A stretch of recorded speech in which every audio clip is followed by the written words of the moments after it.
Welcome back to Revise and Resubmit, the podcast that takes, those really dense academic papers and makes them surprisingly interesting. I'm Pavlov. And I'm Nikita. I want you to just picture this for a second. You're stepping into the Antwerp Square Mile. It's barely even a square mile, really. But for something like 500 years, this tiny cobbled area has been the absolute beating heart of the global diamond trade. It's an incredible place. I mean, you have more than 1,600 firms all packed in together. Cutters, certifiers, traders, insurers. Yeah. They all depend on each other. They depend on proximity, on expertise, and I think this is the key, on this deeply shared, almost unspoken understanding of how things are done. Exactly. It's a classic ecosystem. It's all built on these really tight dependencies. If one little part of that machine stumbles, the shockwave just ripples through everyone else almost instantly. And that very system, that whole high trust model, it faced this, an existential threat over the last decade or so. The lab-grown diamond, or LGD. Right. And this wasn't some slow, gradual change. By about 2012, LGDs had pretty much achieved parity, right, in both cost and quality with lower-grade natural stones. And suddenly, the entire value proposition that anchored the square mile, authenticity, rarity, tradition, all of that was under attack. The reaction was predictable, I guess. Oh, yeah. A lot of panic, some outright hostility. You saw these attempts to just ban LGD trading within the major exchanges. But the problem wasn't just economic, it was structural. It challenged the very routines they'd relied on for generations. It became a crisis of meaning, of trust. It really did. And it's that exact moment of systemic vulnerability that's the core of the really important analysis we're exploring today. This whole conversation is based on an article called Shaping the System Through Turbulence. And for anyone listening who might be, starting their own academic journey, it's so important to note this isn't just an opinion piece. This is rigorously peer-reviewed research. Published in the Journal of Management Studies. Which is an FT50 listed journal. I mean, That's a globally recognized seal of quality. It means the findings are robust, they're theoretically sound. The authors are Bart de Keyser from the University of Sydney Business School and Koen van den Bemt from the University of Antwerp. And they have just done a phenomenal job. A true masterclass in qualitative research. Seriously. Whether or not you subscribe, please find the time to read the full article. The link is right there for you in the show notes. It's really worth your time. And the central question they're tackling is just fascinating. We usually study how the big players, the CEOs, the huge keystone firms, how they orchestrate an industry through a crisis. But in Antwerp, that kind of formal authority, like, the old De Beers monopoly, that had already faded away. It had. So the big question becomes, when that top-down governance just melts away in all the chaos, how do individuals step up? Not the executives, but people with, relational capital. Exactly. Yeah. People with influence. How do they mobilize everyone to act together? They're looking for those tiny, almost invisible acts of leadership that stop a whole system from just shattering. They're trying to find the micro foundations of influence then, when authority is just completely fragmented. That's it, exactly. Looking at the small to understand how the big picture held together. So let's talk about why Antwerp was such a perfect laboratory for this research. You mentioned it has 4 key characteristics. Yes. So first, you have that shared value proposition being the secure global hub for the diamond trade. Second, they have what the authors call unique and super modular complementarities. Okay, hold on. Let's not lose anyone right at the start. Super modular complementarities. Can you break that down for us in plain English? Yeah, it sounds a bit dense, I know. But the idea is actually simple. It just means that the value created when 2 firms work together is way greater than the sum of their individual parts. Okay. So think about a diamond trader. They need a globally recognized certifier, like a grading lab that uses the 4 C's standards.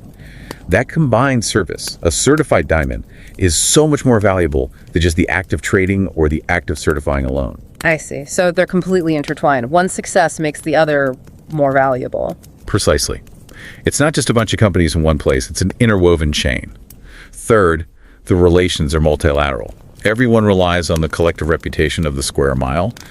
And fourth, and this is the critical part, the lack of full hierarchical control. Everyone is autonomous. So when LGDs arrived, they just blew up the unspoken rules, the coordination routines, leaving this huge leadership vacuum. And what I found so human, I guess, about this paper is what triggered people to fill that vacuum. It wasn't some grand altruistic plan for the collective good. No, not at all.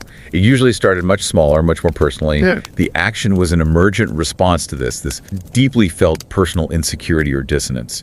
The authors call it a lived rupture. That is so relatable, that feeling when the ground just shifts under your feet and the way you've always done things, people you've always counted on, suddenly feel uncertain. Yes. It's that jolt of panic that makes you want to restore some kind of coherence. Just for your own sanity. Exactly.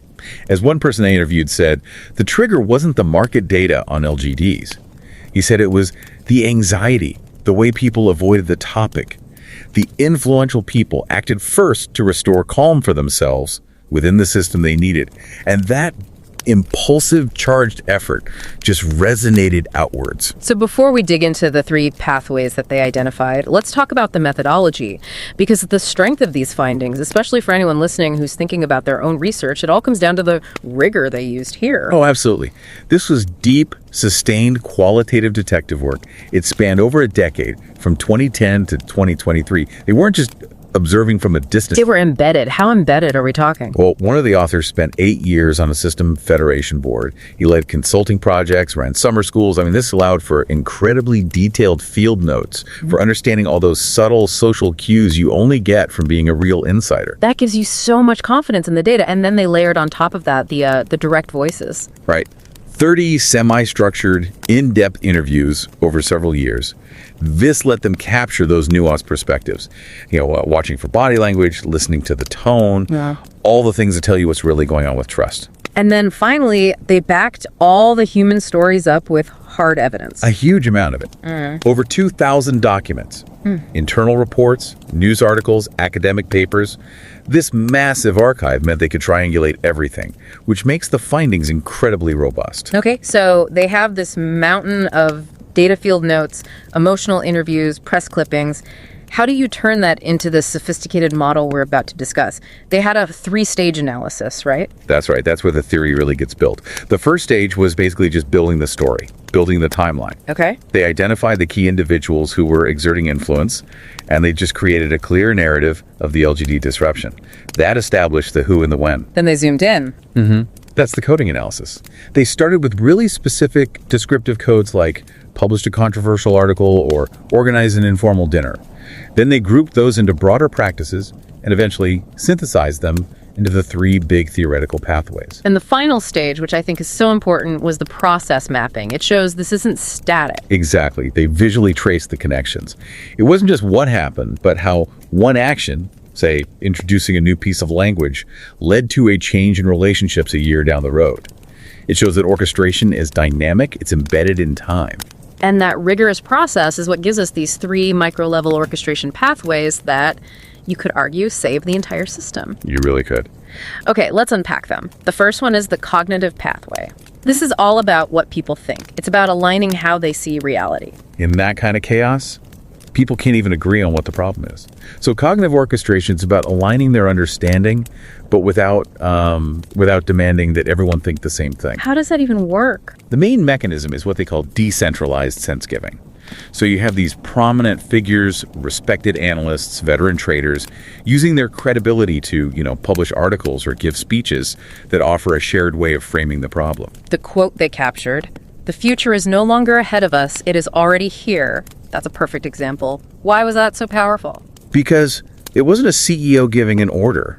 It was a respected insider just articulating what everyone was feeling, that the world had changed permanently. It bypassed all the formal hierarchy, and it hit people on an emotional level, creating this immediate shared sense of urgency. But you still have these huge differences of opinion. The people who embrace LGDs and the people who want them gone. How do you get them to even stay in the same room? That requires managing contention through what they call strategic ambiguity. Okay. For instance, they started actively promoting neutral terms like lab-grown instead of really emotionally charged words like synthetic. But isn't that just kicking the can down the road? Does that actually solve the conflict or just paper over it? That's the tension. And you're right, it doesn't resolve the core conflict, but it allows people to talk across the divide without having to betray their own positions. It's like an intellectual bridge that buys the system time to adapt. And the last part of this cognitive work is codification. Right. Taking that abstract story and making it practical, turning it into training programs, new standards, new tools, just making the fuzziness manageable, as they put it. So even if you can't agree on the destination, you can at least agree on the language for the journey. You got it. Okay, that brings us to the second pathway, the social pathway. This is all about repairing the actual relationships in the ecosystem when trust starts to break down. Yeah, when a disruption hits, people retreat. They pull back into their own camps. So social orchestration starts with reconfiguring relational legitimacy. Meaning? Individual leaders use informal moments, the chat in the hallway, the coffee meeting, to restore cohesion among the legacy actors. They selectively include and exclude people to kind of reinforce that insider solidarity. I can see how that stabilizes the core group, but you still have these new polarized clusters emerging, the pro-LGD camp versus the traditionalists. They have to interact at some point, but there's zero trust. And that's where boundary testing comes in. Leaders would engineer these low-risk, almost symbolic moments of visibility between the groups. They weren't trying to force an agreement. They were just, arranging a session or inviting observers to get different people in the same room. So it's not about changing minds. It's just about proving the other side isn't a monster, softening the edges. That's the whole point.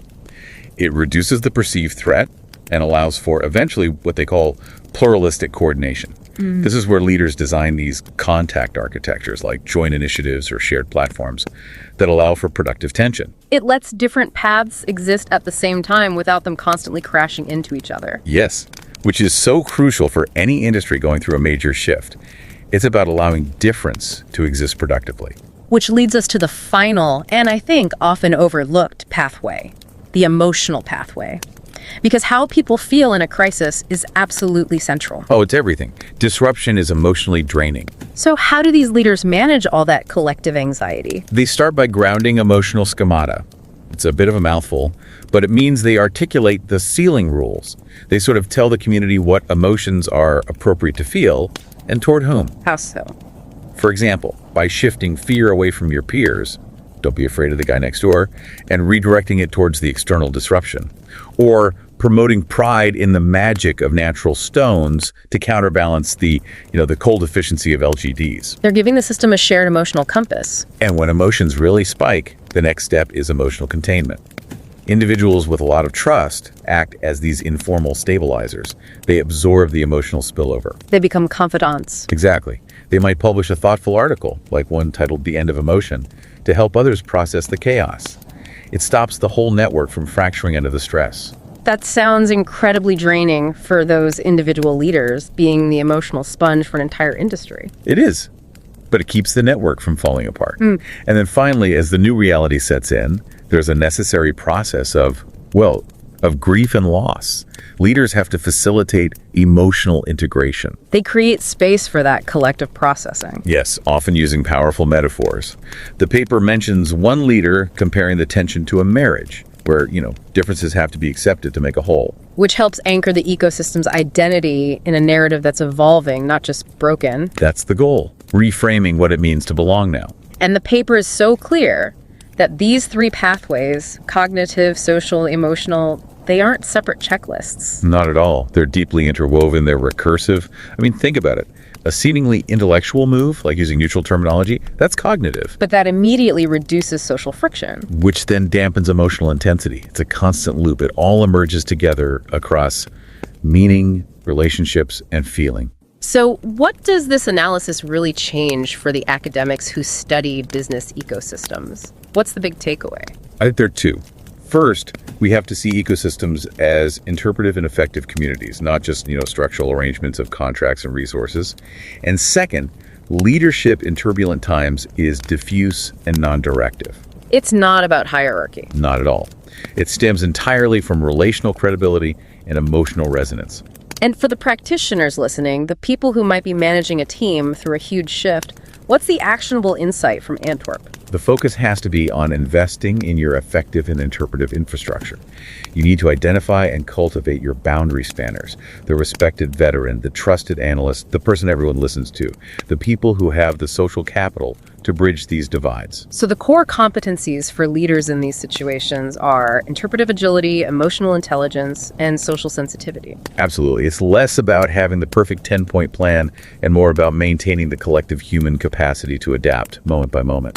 Which brings us to the really provocative question the authors raised for future research.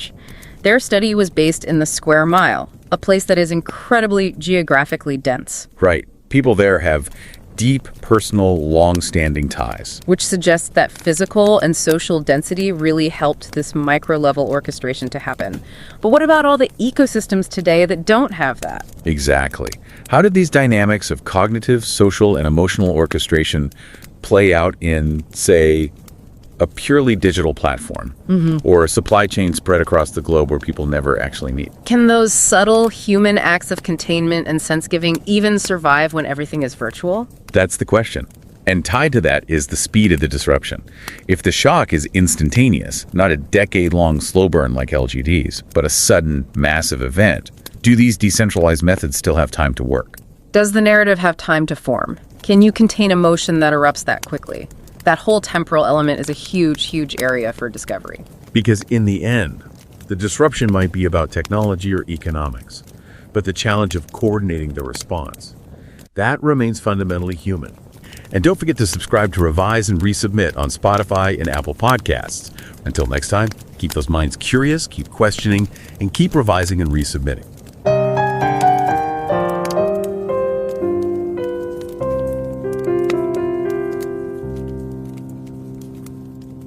Revise and রিসাবমিটে স্বাগতম। আমি Pavlov. আর আমি নিকিতা। আমি ভাবছিলাম এটা শুধু একটা নতুন প্রযুক্তি নয়, এটা আমরা নিজেদেরকে যে গল্পটা বলে এসেছি সেটাকেই একেবারে বদলে দিচ্ছে। অ্যান্টওয়ার্পের একজন অভিজ্ঞ হীরা বিশ্লেষক এই কথাগুলো বলেছিলেন যখন তিনি প্রথম ল্যাবে তৈরি হীরার উত্থান দেখছিলেন। ভাবুন একবার, শত শত বছরের পুরনো বিশ্বের সবচেয়ে বিখ্যাত হীরার বাণিজ্য কেন্দ্র অ্যান্টওয়ার্প স্কোয়ার মাইল, যার নাম শুনলেই চোখের সামনে ভেসে ওঠে বিশ্বাস, ঐতিহ্য, মানে খাঁটি জিনিসের ছবি। আর সেই জায়গাটাই হঠাৎ করে অস্তিত্ব সংকটের মুখে পড়ল। হ্যাঁ, কোনো প্রতিদ্বন্দ্বী শহর বা দেশের কারণে নয়, বরং বিজ্ঞানীদের গবেষণাগার থেকে আসা এক নতুন সৃষ্টির কারণে। এখানেই তো আসল প্রশ্নটা, তাই না? সাধারণত আমরা ভাবি যে কোনো সংকট সামাল দেবার জন্য একজন ক্যাপ্টেন থাকেন, একজন সিইও থাকেন যিনি জাহাজের হাল ধরেন। কিন্তু অ্যান্টওয়ার্পের বাজারটা তো একটা বিশাল মৌচাকের মতো, যেখানে হাজার হাজার মৌমাছি নিজেদের কাজ করছে, কিন্তু কোনো একজন রানী মৌমাছি নেই যে সবাইকে নির্দেশ দেবে। ঠিক। আমাদের আজকের আলোচনাটি জার্নাল অফ ম্যানেজমেন্ট স্টাডিজের মতো একটি অত্যন্ত মর্যাদাপূর্ণ FT50 তালিকাভুক্ত জার্নালে প্রকাশিত একটি গবেষণার উপর ভিত্তি করে তৈরি। আচ্ছা। এর লেখকরা হলেন সিডনি বিশ্ববিদ্যালয়ের বার্ট ডি কাইজার এবং অ্যান্টওয়ার্প বিশ্ববিদ্যালয়ের কোয়েন ভ্যান্ডেন বেম্পেট। আমাদের এই আলোচনাটি শোনার পাশাপাশি আমরা শ্রোতাদের অনুরোধ করব এই গভীর এবং সূক্ষ্মভাবে লেখা, কঠোরভাবে পিয়ার রিভিউড মূল প্রবন্ধটি পড়ার জন্য। এর লিঙ্ক শো নোটসে দেওয়া আছে। এটি পড়ার সত্যি একটি অন্যরকম অভিজ্ঞতা হবে। চলুন প্রথমে প্রেক্ষাপটটা একটু বুঝি। আপনি যেটাকে মৌচাক বললেন, গবেষকরা সেটাকে বলছেন ইকোসিস্টেম। ঠিক। অ্যান্টওয়ার্পের হীরার বাজারকে একটা নিখুঁত উদাহরণ হিসেবে ভাবা যেতে পারে। এখানে ১৬০০-এর বেশি ছোট বড় সংস্থা একে অপরের ওপর নির্ভরশীল। সবার একটাই লক্ষ্য, অ্যান্টওয়ার্পকে বিশ্বের সেরা এবং সবচেয়ে নির্ভরযোগ্য হীরার বাণিজ্য কেন্দ্র হিসেবে টিকিয়ে রাখা। কিন্তু কোনো একজন বস নেই। একদম। আর এই ধরনের জটিল ব্যবস্থায় যখন ল্যাবে তৈরি হীরার মতো একটা ডিসরাপটিভ টেকনোলজি আসে, তখন কি ঘটে তা বোঝার জন্য গবেষকরা একটি গভীর গুণগত গবেষণা, মানে ইনডেপথ কোয়ালিটেটিভ স্টাডি করেছেন। ও তারা শুধু সংখ্যা বা ডেটা দেখেননি, বরং ঘটনার গভীরে গিয়ে বোঝার চেষ্টা করেছেন কেন এবং কিভাবে এই পরিবর্তনটা ঘটল। তারা মানুষের ভেতরের গল্পটা শুনতে চেয়েছিলেন। তার মানে এই রহস্য সমাধানের জন্য তারা সূত্রগুলো জোগাড় করলেন কিভাবে? নিশ্চয়ই শুধু কয়েকজনের সাথে কথা বলে এত বড় একটা চিত্র আঁকা সম্ভব নয়। না, একেবারেই নয়। তারা 3টি প্রধান উৎস থেকে তথ্য সংগ্রহ করেছেন। প্রথমত, দীর্ঘ সময় ধরে পর্যবেক্ষণ। হ্যাঁ, গবেষকদের একজন প্রায় 1 দশক ধরে এই ইকোসিস্টেমের বিভিন্ন সংস্থার সাথে সরাসরি যুক্ত ছিলেন। এমনকি বোর্ড সদস্য হিসেবেও কাজ করেছেন। ফলে তিনি ভেতর থেকে সবকিছু দেখার সুযোগ পেয়েছেন, যা বাইরের কারোর পক্ষে সম্ভব না। বাহ, তার মানে একজন গোয়েন্দা আগে থেকেই ঘটনাস্থলে উপস্থিত ছিলেন? অনেকটা সেরকমই। দ্বিতীয় উৎস ছিল সাক্ষাৎকার। তারা অ্যান্টওয়ার্পের 30 জন সবচেয়ে গুরুত্বপূর্ণ ব্যক্তির সাথে দীর্ঘ কথোপকথন করেছেন, তাদের অভিজ্ঞতা, ভয়, আশা সবকিছু জানার জন্য। আর তৃতীয় উৎস? আর তৃতীয় এবং সবচেয়ে আকর্ষণীয় উৎসটি হল আর্কাইভাল ডেটা। আর্কাইভাল ডেটা মানে পুরনো কাগজপত্র? ঠিক। তারা প্রায় 2000-এর বেশি ডকুমেন্ট ঘেটেছেন। পুরনো সংবাদপত্রের নিবন্ধ, কোম্পানির বার্ষিক রিপোর্ট, প্রেস রিলিজ। কারণ অনেক সময় আসল সত্যিটা সাক্ষাৎকারে বলা কথার চেয়ে পুরনো কাগজের ভাঁজেই লুকিয়ে থাকে। একদম। এটা তো প্রায় একটা প্রত্নতাত্ত্বিক খননের মতো। কিন্তু এত তথ্যের ভেতর থেকে তারা মূল বিষয়টা খুঁজে বের করলেন কিভাবে? একটি 3-স্তরীয় বিশ্লেষণের মাধ্যমে। প্রথমে তারা পুরো ঘটনার একটা টাইমলাইন তৈরি করেন, কখন কি ঘটেছিল। এরপর সমস্ত ডেটাকে কোডিং করে মূল থিম বা প্যাটার্নগুলো খুঁজে বের করেন। আচ্ছা। আর সবশেষে তারা একটি প্রসেস ম্যাপ তৈরি করে দেখেন যে সময়ের সাথে সাথে এই প্রভাবগুলো কিভাবে কাজ করেছে এবং একে অপরকে প্রভাবিত করেছে। এটা অনেকটা সিনেমার প্রতিটি ফ্রেমকে খুঁটিয়ে দেখার মতো, যাতে গল্পের ভেতরের আসল গল্পটা বোঝা যায়। বেশ, তাহলে রহস্যটা হলো কোনো বস ছাড়া, কোনো কেন্দ্রীয় পরিকল্পনা ছাড়া এত বড় একটা শিল্প বিপর্যয়ের মুখ থেকে ফিরে এলো কিভাবে? অদৃশ্য চালকটা কে ছিল? গবেষকরা কি খুঁজে পেলেন? এখানেই বিষয়টা সবচেয়ে আকর্ষণীয় হয়ে ওঠে। তারা দেখলেন যে সংকটটা বাইরে যতটা না ছিল, তার চেয়ে বেশি ছিল মানুষের মনে। তাই নেতৃত্বটা কোনো একজন সিইও দেননি, তাহলে বরং বিভিন্ন ব্যক্তি নিজেদের অবস্থান থেকে 3টি অদৃশ্য ময়দানে লড়াই করে জিতেছেন। প্রথমত চিন্তার ময়দান, যেখানে পুরনো ধারণা ভাঙতে হয়েছে। দ্বিতীয়ত সম্পর্কের ময়দান, যেখানে বিশ্বাস ফিরিয়ে আনতে হয়েছে। আর তৃতীয় এবং সবচেয়ে কঠিন, আবেগের ময়দান, যেখানে ভয়কে আশায় পরিণত করতে হয়েছে। 3টি অদৃশ্য ময়দান, চিন্তা, সম্পর্ক আর আবেগ। দারুণ একটা ধারণা। চলুন প্রথমটা দিয়ে শুরু করা যাক, চিন্তার ময়দান। যখন এই ল্যাবে তৈরি হীরা প্রথম বাজারে এলো, তখন তো মানুষের মনে বিশাল বিভ্রান্তি তৈরি হয়েছিল নিশ্চয়ই। চরম বিভ্রান্তি। কেউ এটাকে পাত্তা দিচ্ছিল না, ভাবছিল এটা একটা সস্তা নকল জিনিস। আবার কেউ প্রচণ্ড ভয় পাচ্ছিল যে তাদের ব্যবসা এবার ডুববে। এই সময় কিছু প্রভাবশালী ব্যক্তি, যেমন ধরুন বিশ্লেষক বা সাংবাদিক, তাদের লেখা ও বক্তৃতার মাধ্যমে সবার মধ্যে একটা সাধারণ ধারণা তৈরি করার চেষ্টা করেন। তাদের মূল বার্তা ছিল, ভবিষ্যৎ আর দূরে নেই, ভবিষ্যৎ এখানেই। তার মানে তারা প্রথমে অ্যালার্মটা বাজিয়েছিলেন, কিন্তু তারপর সবাই তো নিশ্চয়ই একমত হয়নি। এরপর শুরু হয় শব্দের লড়াই। এই নতুন হীরাকে কি বলা হবে, সিনথেটিক নাকি ল্যাব গ্রোন? ওহ, একটা শব্দের উপর এত কিছু নির্ভর করে? এটা তো বেশ অবাক করার মতো। করে, কারণ সিনথেটিক শব্দটা শুনলে মনে হয় এটা নকল, সস্তা, আসল নয়। কিন্তু ল্যাব গ্রোন বা ল্যাবে তৈরি শব্দটা শুনলে মনে হয় এটা বিজ্ঞান, প্রযুক্তি, আধুনিকতার প্রতীক। ঠিক। প্রভাবশালী ব্যক্তিরা বারবার ল্যাব গ্রোনের মতো একটি নিরপেক্ষ শব্দ ব্যবহার করে সবাইকে এক জায়গা আনার চেষ্টা করেন। তারা ভাষার মাধ্যমে পুরো বিতর্কটার সুর বদলে দেন। অসাধারণ। তার মানে প্রথমে সবার চিন্তাভাবনাকে এক রাস্তায় আনা হলো। কিন্তু শুধু চিন্তা বদলালেই তো হবে না।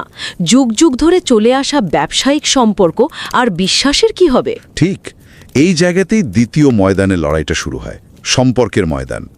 এই নতুন প্রযুক্তি পুরনো সম্পর্ক এবং বিশ্বাসের কাঠামোকে একেবারে নাড়িয়ে দিয়েছিল। কে বন্ধু, কে শত্রু, তা নিয়ে সন্দেহ তৈরি হয়েছিল। তখন কি হলো? তখন কিছু নেতা এগিয়ে এসে প্রথমে পুরনো ব্যবসায়ীদের মধ্যে আস্থা ফিরিয়ে আনার চেষ্টা করেন। তারা ঠিক করেন কে আমাদের লোক আর কে বাইরের। এটা তারা কিভাবে করলেন, কোনো উদাহরণ আছে? আছে। যেমন কিছু ট্রেডার যারা খুব তাড়াতাড়ি ল্যাব গ্রোন হীরার দিকে ঝুঁকে পড়েছিল, তাদের সামাজিকভাবে কালো তালিকাভুক্ত করা হয়েছিল। কিন্তু সবচেয়ে নাটকীয় মুহূর্তটি তৈরি হয়েছিল অভিনেতা লিওনার্ডো ডিক্যাপ্রিওকে নিয়ে। লিওনার্ডো ডিক্যাপ্রিও ব্লাড ডায়মন্ড সিনেমার অভিনেতা। তার এখানে কি ভূমিকা? ডিক্যাপ্রিও ল্যাব গ্রোন হীরা উৎপাদনকারী একটি সংস্থায় বিনিয়োগ করেছিলেন এবং সেটি প্রচার করছিলেন। তখন অ্যান্টওয়ার্পের একজন প্রভাবশালী বিশ্লেষক পাবলিকালি একটি মন্তব্য করেন, যা আগুনের মতো ছড়িয়ে পড়ে। কি বলেছিলেন তিনি? তিনি বলেন, টাইটানিক একটি দুর্দান্ত জাহাজ ছিল, কিন্তু তার সাথে ডুবে যাওয়া কি বুদ্ধিমানের কাজ? বাহ, কি অসাধারণ একটা লাইন! এটা তো শুধু একটা মন্তব্য নয়, একটা পরিষ্কার বার্তা। একদম। এই একটি লাইনের মাধ্যমে তিনি পুরো কমিউনিটিকে একটা বার্তা দিয়েছিলেন।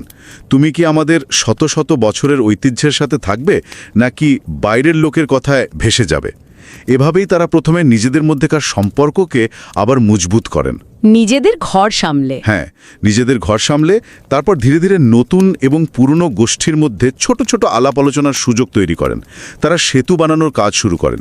চিন্তা আর সম্পর্কের বিষয়টা বোঝা গেল, কিন্তু আবেগ, আপনি যেটাকে তৃতীয় ময়দান বলছেন, আমার একটা প্রশ্ন আছে। ব্যবসা বাণিজ্যের মতো একটা কঠিন যুক্তি নির্ভর জগতে আবেগ দিয়ে কি এত বড় সংকট সামলানো সম্ভব? এটা শুনতে যতটা কাব্যিক লাগছে, বাস্তবে কি ততটাই কার্যকর ছিল? আপনার প্রশ্নটা খুবই যৌক্তিক, আর এটাই হয়তো এই গবেষণার সবচেয়ে বিস্ময়কর এবং গুরুত্বপূর্ণ আবিষ্কার। আবেগ শুধু কার্যকরী ছিল না, এটাই হয়তো পুরো পরিবর্তনের মূল চালিকা শক্তি ছিল। তাই নাকি? শুরুতে নেতারা ইচ্ছাকৃতভাবে মানুষের মধ্যে আবেগ তৈরি করার চেষ্টা করেন। একদিকে তারা বলেন প্রাকৃতিক হীরার ঐতিহ্য নিয়ে গর্বিত হতে, আবার অন্যদিকে নতুন চ্যালেঞ্জ নিয়ে উদ্বিগ্ন হতে। গর্ব আর উদ্বেগ, একটা অদ্ভুত মিশ্রণ। এটা তো মানুষকে আরও বিভ্রান্ত করে দেওয়ার কথা। কিন্তু এটাই তাদের উদ্দেশ্য ছিল। তারা চেয়েছিল মানুষ যেন নিশ্চিন্তে বসে না থাকে। এই আবেগ মিশ্রণটা তাদের কর্মঠ করে তোলে। কিন্তু যখন সিস্টেমে রাগ, ভয় বা হতাশা নিয়ন্ত্রণের বাইরে চলে যেতে থাকে, তখনই নেতারাই আবার ইমোশনাল স্টেবিলাইজার বা আবেগের নিয়ন্ত্রক হিসেবে কাজ করেন। তারা সবার হতাশা শুষে নেন, নিজেদের কাঁধে দায় নেন এবং উত্তপ্ত পরিস্থিতিকে শান্ত রাখেন। তারা ছিলেন পুরো সিস্টেমের শক অ্যাবজর্বার। তার মানে তারা প্রয়োজন মতো আবেগের ভলিউম বাড়িয়েছেন, আমার কমিয়েছেন। কিন্তু শেষ পর্যন্ত কি হলো? এই ভয়, হতাশা, গর্ব, এগুলো তো চিরকাল চলতে পারে না। আর এখানেই আবেগীয় নেতৃত্বের চূড়ান্ত ধাপটি আসে।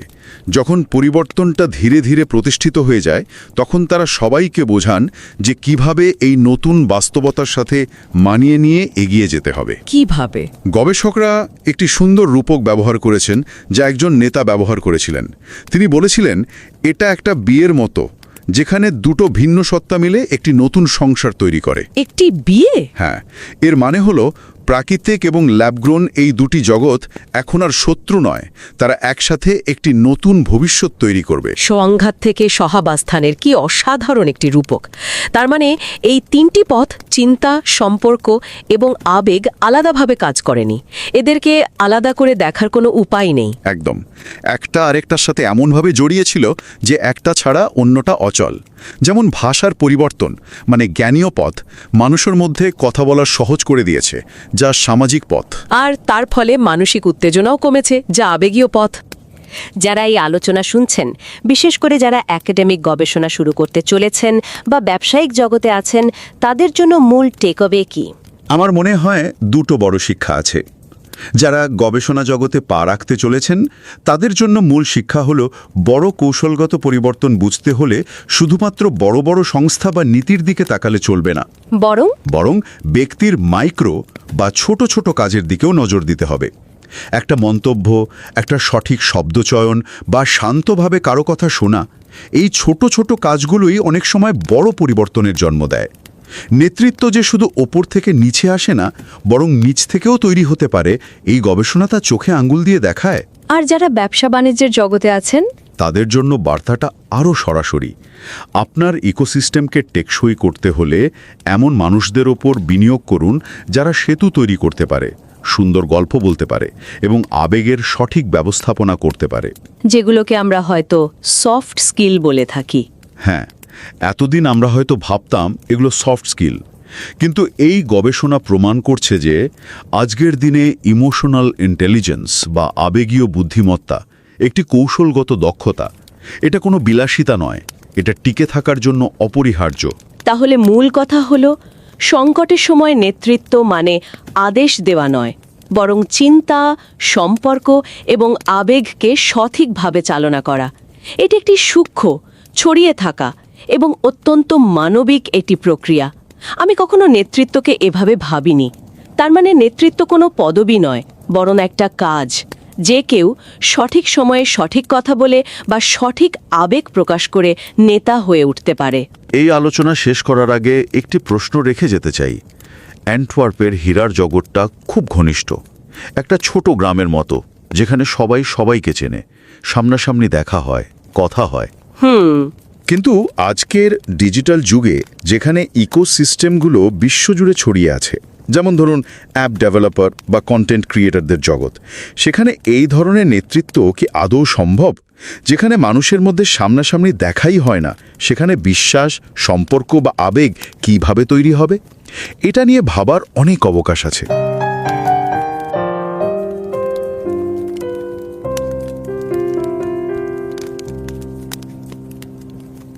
नमस्कार। रिवाइज एंड रीसबमिट में आपका स्वागत है। मैं हूं पावलोव और मैं हूं निकिता। एक कहानी से शुरुआत करते हैं। सोचिए, बेल्जियम का एक छोटा सा शहर एंटवर्प, और उस शहर का बस 1 स्क्वायर माइल का इलाका। सदियों से ये जगह, आप मानेंगे नहीं, दुनिया के 80% हीरों के व्यापार का दिल रही है। यहाँ 1600 से ज्यादा कंपनियां हैं और सबकी किस्मत एक दूसरे से ऐसी जुड़ी है जैसे धागे में पिरोए हुए मोती। यहाँ बिजनेस कागज पर नहीं, भरोसे पर चलता है। पीढ़ियों से चली आ रही परंपरा ही मतलब वही कानून है। बिल्कुल। और फिर एक दिन बाजार में कुछ नया आता है, लैब में बने हीरे, दिखने में, अपनी बनावट में हर तरह से असली, बस कीमत में बहुत सस्ते। अब सोचिए उस स्क्वायर माइल में क्या हुआ होगा। उथल पुथल मच गई होगी। बिल्कुल। सालों पुराने दोस्त एक दूसरे को शक की नजर से देखने लगे। जो भरोसा उनकी दुनिया की नींव था, वो हिल गया। ये सिर्फ एक बिजनेस के लिए खतरा नहीं था, ये एक पूरी दुनिया, एक पूरे इकोसिस्टम के वजूद पर सवाल था। और इसी उथल पुथल को और उसके बाद जो बदलाव हुए उसको समझने के लिए एक कमाल की एकेडमिक रिसर्च की गई है, जिस पर आज हम बात करेंगे। अच्छा। ये कोई हवाई बात नहीं है। ये लेख दुनिया के सबसे प्रतिष्ठित जर्नल्स में से एक जर्नल ऑफ मैनेजमेंट स्टडीज में छपा है, जो FT50 की सूची में शामिल है। क्या बात है। इसके लेखक हैं बार्ट डी कीसर, जो सिडनी विश्वविद्यालय से हैं, और कोएन वैंडन बेम्ट, एंटवर्प विश्वविद्यालय से। हम तो यही कहेंगे कि जो भी हमें सुन रहे हैं वे इस चैनल को सब्सक्राइब करें या ना करें, पर समय निकालकर इस लेख को जरूर पढ़ें। इस पर बहुत गहरी और पक्की रिसर्च हुई है। इसका लिंक शो नोट्स में है। बिल्कुल। अगर इसे आसान भाषा में समझें तो ये रिसर्च एक बहुत ही दिलचस्प सवाल का जवाब देती है।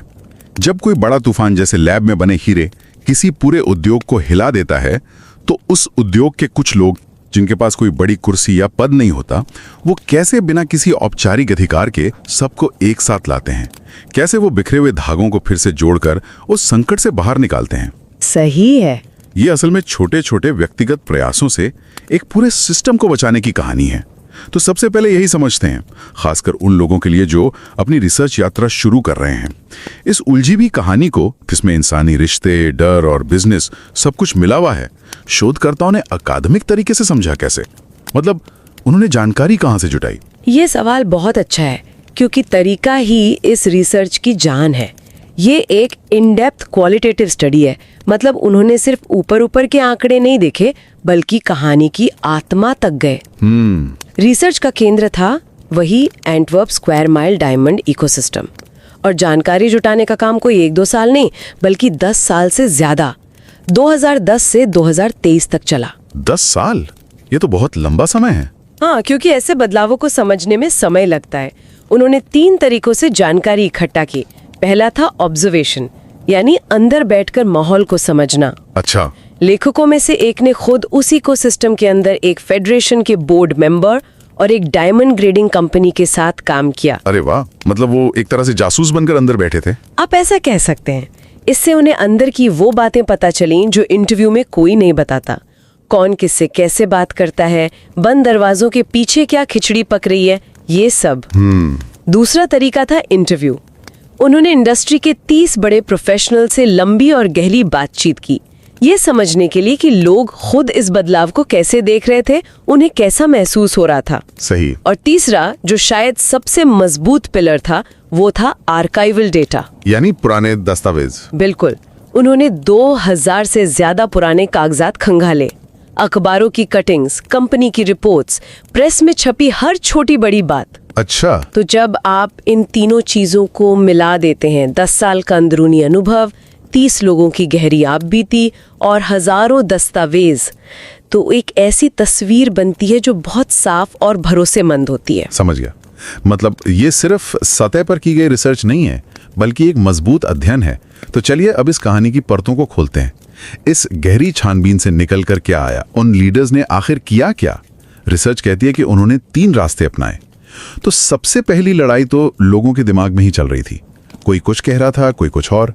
इस कंफ्यूजन को कैसे दूर किया गया? आपने बिल्कुल सही नस पकड़ी है। पहला रास्ता यही था, कॉग्निटिव पाथवे, यानी लोगों की सोच को एक दिशा देना। जब लैब ग्रोन डायमंड्स आए तो कोई इसे मजाक समझ रहा था, कोई एक बड़ा खतरा, कोई इसे बस एक फैशन मान रहा था जो आकर चला जाएगा। कोई स्पष्टता नहीं थी। सही। यहीं पर लीडर्स ने पहला कदम उठाया।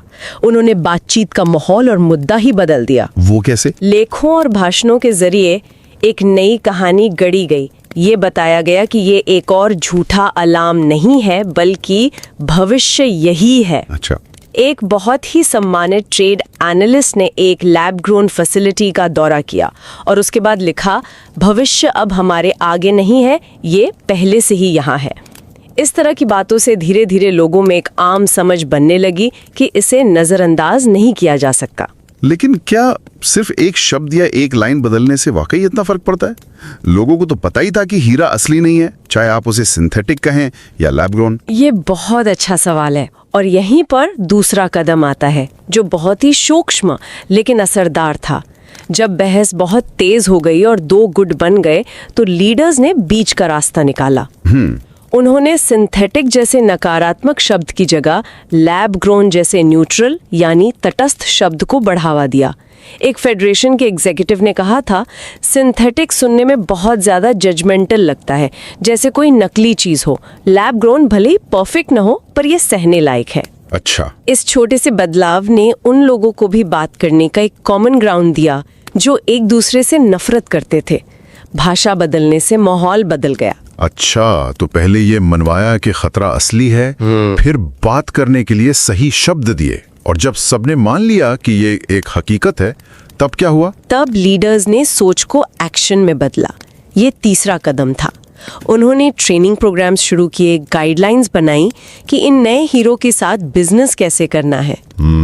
असली और लैब ग्रोन हीरे को पहचानने के लिए डिटेक्शन टूल्स कैसे इस्तेमाल करने हैं, इनकी कीमत कैसे लगानी है, और सबसे जरूरी ग्राहकों से इस बारे में कैसे बात करनी है। मतलब? यानी पहले सोच बदली, फिर भाषा को साधा और अंत में उस सोच को काम करने के तरीकों में ढाल दिया। ये तो हुई सोच बदलने की बात, पर जो सालों पुराने रिश्ते थे, भरोसे थे, उनका क्या हुआ? वो तो टूट रहे थे। भरोसे पर टिका पूरा बिजनेस शक की नींव पर खड़ा हो गया था। को फिर से बनाना। पुराने दोस्त और सहयोगी एक दूसरे पर शक कर रहे थे कि कहीं कोई चुपके से लैब ग्रोन हीरो को असली बताकर तो नहीं बेच रहा। तो लीडर्स ने पहला कदम उठाया, पुराने पारंपरिक व्यापारियों के बीच भरोसा बहाल करने का। ये किसी बड़ी औपचारिक मीटिंग में नहीं हुआ, बल्कि अनौपचारिक मुलाकातों में। अच्छा। कॉफी पर चर्चा करते हुए और निजी बातचीत के जरिए टूटे हुए रिश्तों को जोड़ा गया। साथ ही उन कुछ लोगों को सिस्टम से बाहर भी किया गया जो नियमों को खुलेआम तोड़ रहे थे। इससे बचे हुए लोगों में एक मजबूत संदेश गया कि हम अभी भी एक साथ हैं। तो पहले अपना घर ठीक किया। हाँ। लेकिन उन नए लोगों का क्या जो लैब ग्रोन हीरो का बिजनेस कर रहे थे? उनके साथ तो और भी ज्यादा दुश्मनी का माहौल होगा। 2 अलग अलग खेमे बन गए होंगे। हाँ, और यहीं पर लीडर्स ने बहुत चतुराई से काम लिया। उन्होंने सीधे दोनों गुटों को एक मेज पर बिठाकर सुलह कराने की कोशिश नहीं की, क्योंकि वो जानते थे कि ये नामुमकिन है। अच्छा। इसके बजाय उन्होंने छोटे छोटे कदम उठाए जिससे दोनों गुट सिर्फ एक दूसरे को देख सकें, भले ही बात न करें। जैसे किसी बड़े इवेंट में लैब ग्रोन प्रोड्यूसर्स को सिर्फ एक दर्शक के तौर पर बुला लिया। इसका मकसद उन्हें शामिल करना नहीं था, बल्कि उनकी मौजूदगी को धीरे धीरे सामान्य बनाना था, ताकि उनकी शक्लें जानी पहचानी लगने लगे। मतलब एक दूसरे के अस्तित्व को दूर से ही स्वीकार करवाना। ये तो बहुत दिलचस्प तरीका है। हाँ। और जब ये मौजूदगी थोड़ी सामान्य हो गई, तब तीसरा कदम उठाया गया। लीडर्स ने एक कॉन्टैक्ट आर्किटेक्चर बनाया। कॉन्टैक्ट आर्किटेक्चर, ये क्या होता है? यानी एक ऐसा ढांचा बनाना जहां दुश्मन भी बिना अपनी दुश्मनी छोड़े किसी एक कॉमन मुद्दे पर साथ काम कर सके। कमाल की सोच है। उन्होंने ऐसे प्लेटफॉर्म बनाए जहां दोनों गुट कुछ खास मुद्दों पर, जैसे रेगुलेशंस क्या होने चाहिए या ग्राहकों को क्या जानकारी देनी जरूरी है, इन पर मिलकर काम कर सके। अच्छा, वे अभी भी एक दूसरे को पसंद नहीं करते थे, लेकिन सिस्टम को बचाने के लिए कुछ मुद्दों पर साथ काम करने को राजी हो गए। इससे सिस्टम पूरी तरह बिखरने से बच गया। कमाल है। पर इन सब के बीच डर, गुस्सा, अनिश्चितता, ये भावनाएं तो होंगी ही। एक ऐसा बिजनेस जो पीढ़ियों से चल रहा हो, उसे खतरे में देखकर लोगों का भावुक होना तो स्वाभाविक है। इन्हें कैसे संभाला गया? ये इस कहानी का सबसे मानवीय पहलू है। और तीसरा रास्ता, इमोशनल पाथवे, यानी भावनाओं का प्रबंधन। शुरू में लोग इस मुद्दे को एक बिजनेस या तकनीकी समस्या की तरह देख रहे थे, भावनात्मक रूप से नहीं जुड़े थे। तो पहला कदम था लोगों को ये बताना कि उन्हें कैसा महसूस करना चाहिए। ये बात मुझे हैरान करती है। लीडर्स ने लोगों को ये बताया कि उन्हें कैसा महसूस करना चाहिए। ये तो इमोशनल इंजीनियरिंग जैसा लगता है। एक तरह से वैसा ही था। जैसे वर्ल्ड डायमंड काउंसिल के प्रेसिडेंट ने एक भाषण में कहा, हमें अपने प्रोडक्ट पर गर्व महसूस करना चाहिए। हम कोई पत्थर नहीं बेचते, हम जादू बेचते हैं। वाह! ये सिर्फ एक बयान नहीं था, ये लोगों की भावनाओं को एक दिशा देने की कोशिश थी। इसी तरह एक एनालिस्ट ने डर को सही दिशा दी। उन्होंने कहा कि एक दूसरे से डरने की बजाय उस बाहरी खतरे, यानी इस नई टेक्नोलॉजी से डरो जो हम सबको खत्म कर सकती है। इससे अंदरूनी लड़ाई कम हुई। यानी भावनाओं को एक दुश्मन की तरफ मोड़ दिया। लेकिन जब तनाव बहुत बढ़ गया होगा, जब लोगों का गुस्सा और हताशा बढ़ने लगी होगी, तब क्या हुआ? तब कुछ लीडर्स ने लोगों के गुस्से और हताशा को सुनने और उसे आवाज देने का काम किया। वे एक तरह के इमोशनल स्टेबलाइजर बन गए। एक एनालिस्ट ने इंडस्ट्री के एक मैगजीन में एक लेख लिखा जिसका शीर्षक था द एंड ऑफ इमोशन, यानी भावनाओं का अंत। उन्होंने किसी का नाम नहीं लिया, लेकिन उस लेख में उस दुख, भ्रम और गुस्से को स्वीकार किया जो इंडस्ट्री में हर कोई महसूस कर रहा था। उसे पढ़कर लोगों को लगा कि कोई तो है जो उनकी भावनाओं को समझ रहा है। इस अकेले लेख ने सिस्टम को भावनात्मक रूप से टूटने से बचाने में बहुत बड़ा काम किया। और अंत में जब लोगों ने इस बदलाव को स्वीकार कर लिया, तब लीडर्स ने लोगों को ये समझने में मदद की कि जो पुराना दौर खो गया है उसका शोक मनाना ठीक है, लेकिन अब आगे बढ़ना होगा। उन्होंने नई मेटाफोर्स यानी नए रूपकों का इस्तेमाल किया।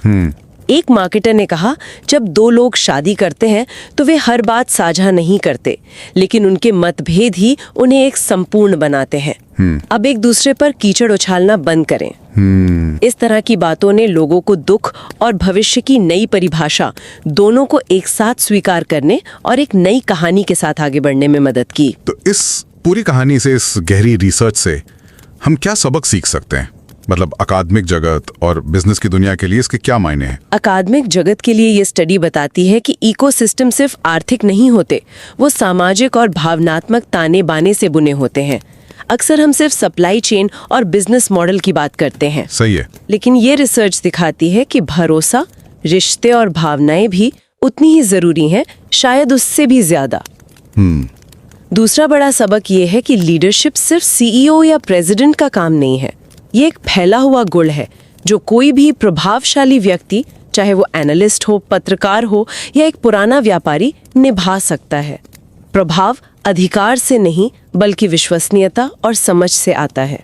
और बिजनेस लीडर्स के लिए, जो लोग हर रोज ऐसी चुनौतियों को सामना करते हैं, उनके लिए इसमें क्या है?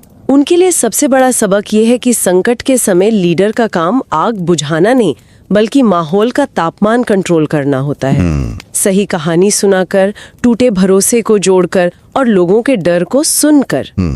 ये कहानी दिखाती है कि एक सही शब्द, एक छोटी सी अनौपचारिक मुलाकात या किसी की भावनाओं को बस सुन लेना भी एक बहुत बड़ा और स्ट्रेटेजिक बिजनेस एक्शन हो सकता है। सही बात है। सॉफ्ट स्किल्स जैसे संवाद और सहानुभूति, जिन्हें अक्सर नजरअंदाज कर दिया जाता है, संकट के समय आपके सबसे महत्वपूर्ण हथियार बन जाते हैं। ये रिसर्च हमें एंटवर्प की एक असाधारण कहानी तो बताती है, लेकिन मेरे मन में कुछ सवाल भी छोड़ जाती है।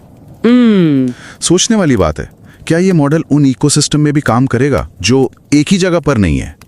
एंटवर्प में तो लोग एक दूसरे को जानते थे, रोज एक ही बाजार में मिलते थे, लेकिन आज के दौर का कोई पूरी तरह से डिजिटल या ऑनलाइन बिजनेस इकोसिस्टम, हाँ, जहां लोग कभी एक दूसरे से मिले ही ना हो, वहां ये कैसे काम करेगा?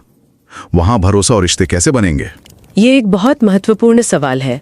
उस संदर्भ में शायद सामाजिक और भावनात्मक जुड़ाव बनाना और भी ज्यादा मुश्किल और जरूरी हो जाएगा। और एक और सवाल उठता है, क्या? इस केस में ये बदलाव, ये डिसरप्शन धीरे धीरे आया, कई सालों में, तो लीडर्स को सोचने, रिश्ते बनाने और भावनाओं को संभालने का समय मिला। पर क्या होता अगर ये बदलाव रातों रात आ जाता? अगर संकट बहुत तेजी से आता, तो क्या तब भी ये मॉडल काम कर पाता? शायद नहीं। और ये सवाल हमें दिखाते हैं कि सीखने की प्रक्रिया कभी खत्म नहीं होती। हर जवाब अपने साथ हमेशा कुछ नए और शायद ज्यादा दिलचस्प सवाल लेकर आता है।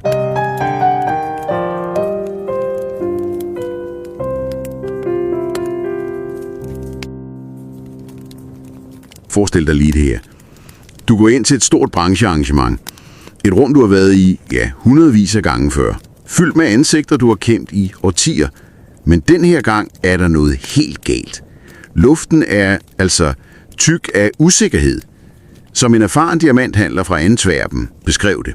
Jeg genkendte knap nok, hvad folk talte om. En anden, en respekteret analytiker, han huskede det præcise øjeblik, det ramte ham. Han sagde, det her er ikke bare endnu en ny teknologi. Det her ændrer selve den historie, vi altid har fortalt os selv. Den der helt personlige følelse af, at tæppet bliver revet væk under fødderne på en, er udgangspunktet for den utrolige historie om kriseledelse, vi skal folde ud for dig i dag. Og den historie er netop ikke bare en anekdote.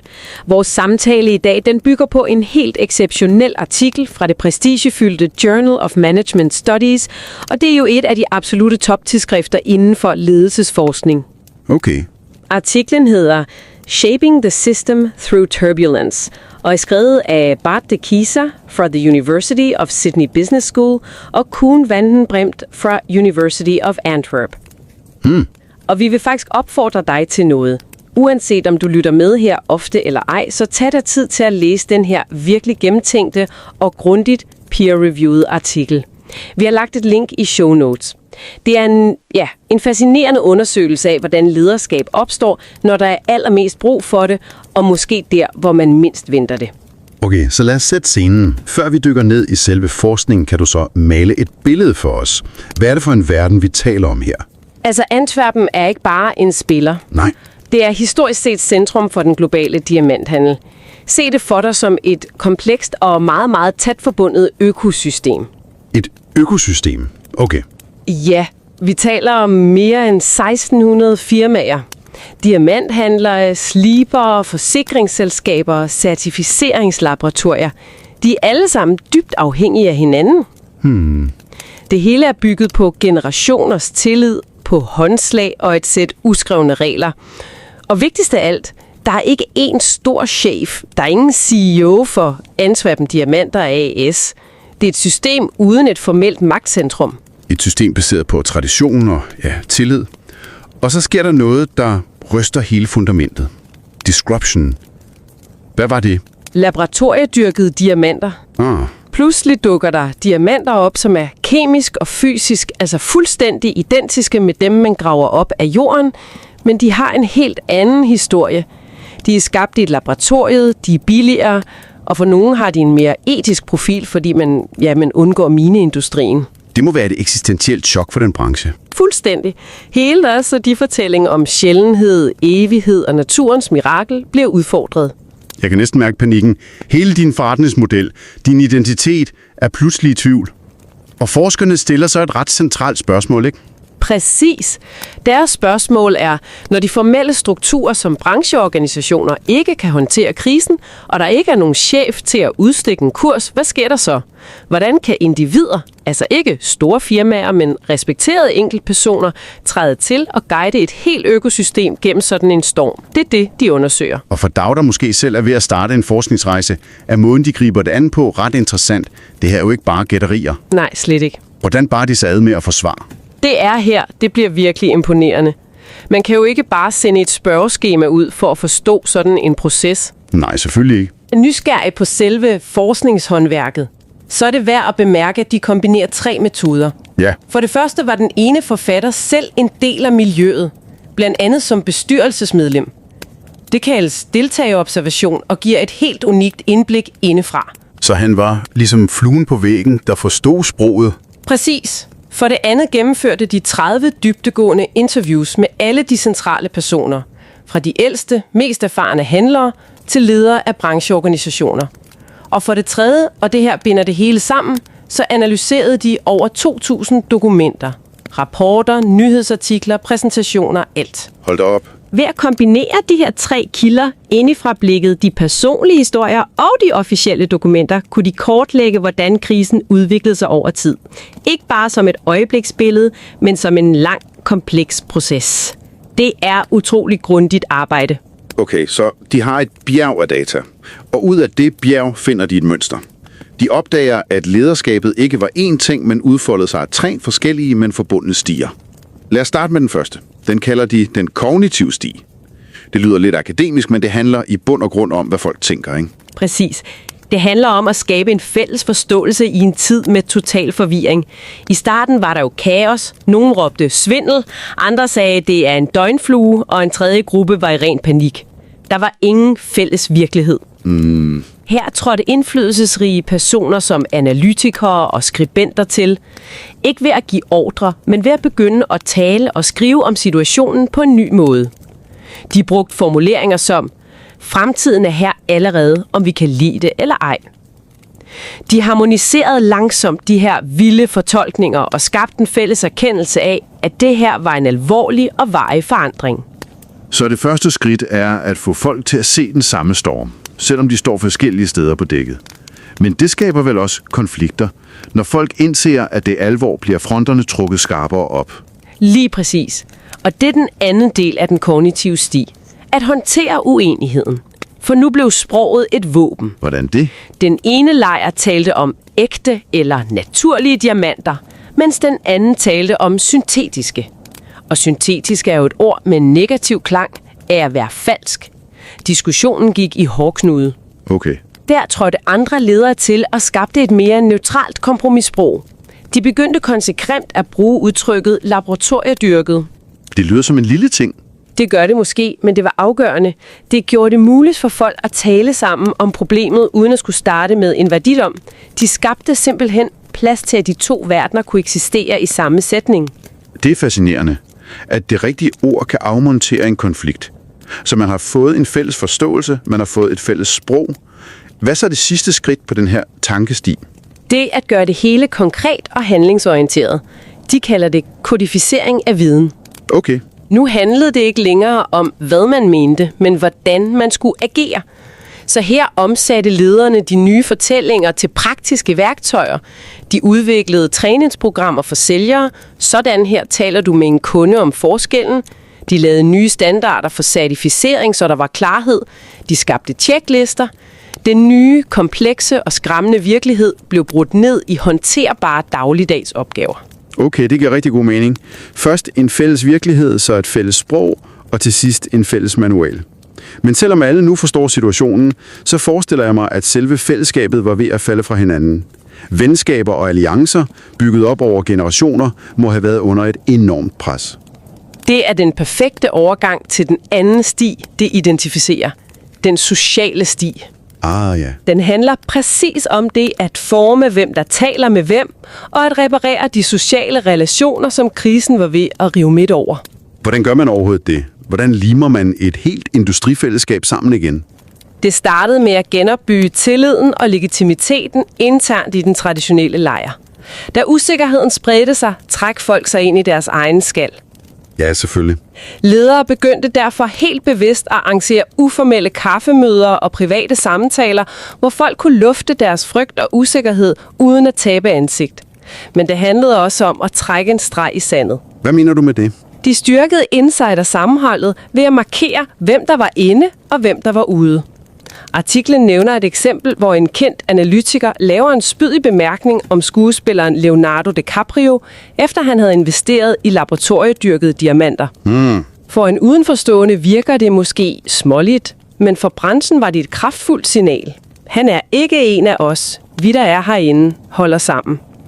Det definerede gruppens grænser og styrkede den interne loyalitet. Okay, så man reparerer for sin egen base, men det løser jo ikke problemet med, at der nu er 2 lejre, der hader hinanden. En os mod dem-verden. Netop. Og det er næste skridt på den sociale sti. At afprøve grænserne. De 2 lejre talte slet ikke sammen. De levede i parallelle universer. Her begyndte nogle modige ledere at bygge meget forsigtige broer. Ja. De arrangerede for eksempel et brancheevent, hvor producenter af de nye diamanter fik lov at deltage, men kun som observatører. De skulle ikke interagere eller netværke. Det var et lille, men genialt træk. Det gjorde de andre synlige og menneskelige, uden at tvinge folk til en konfrontation, de ikke var klar til. Men testede langsomt vandene. Men vender systemet til tanken om, at de andre findes? Hvad førte det så til? Det førte til det sidste skridt, at opretholde samme eksistens. Til sidst blev det klart for de fleste, at de 2 verdener var nødt til at leve side om side. Ja. Her skabte lederne det, forskerne kalder kontaktarkitekturer. Det lyder avanceret. Det er bare et smart ord for at skabe neutrale mødesteder. Fælles forer, hvor repræsentanter for begge lejre kunne mødes og diskutere helt konkrete, praktiske problemer, f.eks. markedsføringsregler eller regulering, selvom de var dybt uenige om alt det ideologiske. Okay, så man kunne samarbejde om det praktiske? Præcis. Det gjorde det muligt for et splittet system at fungere i praksis. Det her er så interessant. Vi har talt om at styre, hvad folk tænker og hvem de taler med. Det er strategi og netværk. Men hvad med den menneskelige side? Frygten, vreden, sorgen over at miste en verden, man kendte. Bliver det slet ikke adresseret? Jo, og det leder os til den tredje og måske mest fascinerende sti. Den emotionelle sti. Den handler om netop det at styre hele systemets følelsesmæssige klima. Det er noget, vi sjældent taler om i ledelse, men som forskerne her viser, er fuldstændig afgørende. At styre følelser? Hvordan i alverden gør man det for en hel industri? Man kan jo ikke bare sige, vær nu glade. Nej, det er meget mere subtilt. Det første, de observerede, var en proces, de kalder forandring af følelser. I starten var mange følelsesmæssigt distancerede. Krisen føltes abstrakt. Her trådte ledere til og begyndte at definere følelsesregler. Præsidenten for The World Diamond Council holdt en tale, hvor han sagde, vi bør føle os stolte, vi sælger magi. Han gjorde stolthed til den rigtige og legitime følelse at have. En anden analytiker opfordrede til, at man rettede sin bekymring mod den ydre trussel, ikke mod hinanden. Det gav simpelthen folk et følelsesmæssigt kompas. De gav folk lov til at føle noget bestemt, men følelser kan jo gå over. Hvad skete, da krisen for alvor ramte, og folk blev rasende og bange? Det er netop den anden mekanisme. Inddæmning af følelser. Da temperaturen steg, og folk var frustrerede, fungerede visse individer som følelsesmæssige stabilisatorer. Okay. En analytiker skrev en meget læst artikel, der anerkendte og normaliserede sorgen og forvirringen. Det gav folk en følelse af, at de ikke var alene med deres kaos. En anden, en PR-chef, blev den uofficielle person, som alle vidste, de kunne gå til og læse af hos i fortrolighed. De her personer fungerede som en slags sikkerhedsventil. De forhindrede, at systemet kogte over i intern splid og frygt. De var simpelthen systemets terapeuter. Det er en lederrolle, man bestemt ikke lærer om på Handelshøjskolen. Og hvad så, da stormen havde lagt sig? Når den nye virkelighed var en realitet? Så opstod der en følelse af tab og desorientering. Hvad er vi nu? Er vi stadig de ægte? Her så man den sidste mekanisme i spil. Integration og forankring. Ledere hjalp med at bearbejde forandringen. En marketingperson brugte en metafor om et ægteskab for at beskrive, hvordan de 2 typer diamanter nu skulle leve sammen. Det lyder måske banalt. Ja, lidt. Men det gav folk et sprog og et billede til at forstå og acceptere den nye virkelighed. Det hjalp dem med at finde en ny form for stolthed og tilhørsforhold i en verden, der var forandret for altid. Okay, lad os prøve at samle trådene. Vi har set, hvordan de her uformelle ledere styrer tanker, relationer og følelser. Hvis vi skal kode det ned, hvad er så den helt store læring her? Hvis du sidder som forsker og studerer ledelse, hvad er det så, det her studie fortæller dig, som er nyt? For dig, der forsker, er den helt store pointe nok, at lederskab ikke er noget, der kun bor i direktionslokalet. Det er en distribueret, uformel og ofte usynlig proces. Den drives af individer, der har det, man kalder social og symbolsk kapital, altså respekt, troværdighed og indflydelse. Og så viser studiet, at vi skal forstå den her slags økosystemer som fællesskaber, der holdes sammen af fælles mening, relationer og følelser. Ikke bare af kontrakter og penge. Det er den menneskelige lim, der er afgørende. Og hvad med for dig, der er praktiker? Du er måske leder, strateg eller bare en del af et netværk, der er i forandring. Hvad kan du tage med dig fra diamanthandlerne i Antwerpen? Den vigtigste lektion er nok, at indflydelse kan komme fra de mest uventede steder.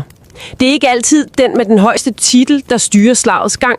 Så du skal investere i at lytte til de mennesker i din organisation eller dit netværk, der er gode til at bygge bro, fortælle historier og skabe ro. Ja. Evnen til at håndtere uenighed og navigere i følelser er ikke bløde værdier. Som det her studie viser, er det en benhård strategisk kompetence i en krisetid. Præcis. Topstyrede planer er sjældent nok. Du skal også skabe plads til, at de her små, spontane, menneskelige handlinger kan få lov til at reparere systemet nedefra. Det er virkelig stærke pointer. Og som al god forskning efterlader det her studie os vel også med en masse nye spørgsmål, vi kan tænke over. Absolut. Det her åbner op for nogle spændende tanker, du kan tage med dig. For eksempel, hvordan ville den her form for lederskab se ud i et rent digitalt økosystem? Godt spørgsmål. Tænk på et fællesskab af softwareudviklere spredt over hele verden, der sjældent mødes ansigt til ansigt. Kan man reparere sociale og følelsesmæssige bånd over Slack? Det er et rigtig godt spørgsmål. Og man kan også spørge sig selv, om det spiller en afgørende rolle, at Antwerpen netop er et gammelt, modent system, hvor de personlige relationer stikker utrolig dybt. Vil et helt ungt økosystem, lad os sige i startup-verdenen, kunne håndtere en krise på samme måde? Eller ville det bare splindres? Præcis. Og en sidste tanke. Hvad vil der ske, hvis en disruption ramte med lynets hast, i stedet for at udvikle sig over et årti, som det gjorde her? Ja. Vil der overhovedet være tid til den langsomme, organiske form for social og følelsesmæssig reparation, vi har talt om? Der er ingen simple svar, men det viser med al tydelighed, hvor komplekst, rodet og dybt menneskelig lederskab i virkeligheden er, når det hele brænder på.